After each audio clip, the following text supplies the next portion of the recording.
Kent Jensen with KentCoach.com. Today I wanted to talk about the similarities between Buddhism and emotional intelligence. From a Buddhist standpoint, there are 84,000 destructive emotions, which boil down to 5 main ones that are anger, desire, confusion, pride, and jealousy. From those 5 destructive emotions, all the negative human behavioral attributes arise.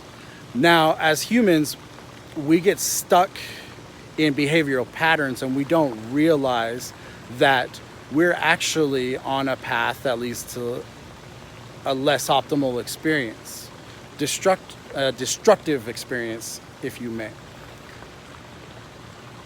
Now, from a standpoint of Buddhism, people are in 3 areas of self-awareness. They're either in gross, where they don't realize what's happening. They're either in subtle, which they have an idea a little bit about how the emotional factors play in their decision making. And then they have very subtle, somebody who's actually in tune with their emotions and knows how valuable and how important it is to overcome those emotional factors and to point and direct yourself in the right area. Now, emotions boil down to 2 main reactions, and that is either repulsion or attraction. An emotional reaction will either attract you to something and make you want it, or make you repulsed by it. Now, we can be blinded by reality, and our emotions can be attracting us to something that may be destructive or might not lead to optimal experience.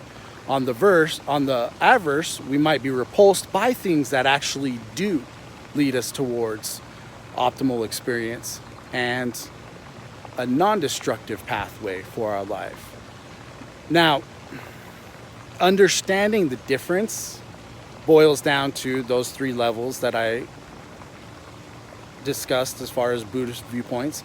From a viewpoint of emotional intelligence, it's somebody who lacks self-awareness, who just lives their life completely oblivious to everything else around them. And then the next level is somebody who's self-aware, but this is what's called self-aware ineffective. Somebody who is self-aware enough to where they know their strengths and weaknesses to avoid losing face, to avoid showing the world who they really are. They know how to create situations. And then the last one is self-aware effective, when somebody actually understands who they are, what they are, how their emotions play, all of that. So in those 3 areas, very similar. Now, as far as how Buddhists view combating these destructive emotions, there's 3 main ways they believe in doing that. The first way is for beginners, and that's what they suggest. They suggest people start at level 1 and then work their way up. So the first step is understanding that each emotion has an antidote. Okay? So hatred and love cannot exist in the same emotional reaction. So if you're feeling hatred towards something, someone, some object, the antidote is to start thinking of things you love about that object, is to create love. So you're actually, what in terms of emotional intelligence is reframing your viewpoint, looking at things from a different perspective and trying to align it to counteract the negative emotional reaction of hatred. Now, the next step is finding an antidote that works for all negative emotional reactions. Okay? So that means, let's say, take love for example. Love can transcend so many different negative emotional reactions that you could use it as a universal antidote. That or compassion. Compassion is the one I use. Compassion for other people. Am I being compassionate in this instance, or am I being judgmental? Compassion for myself.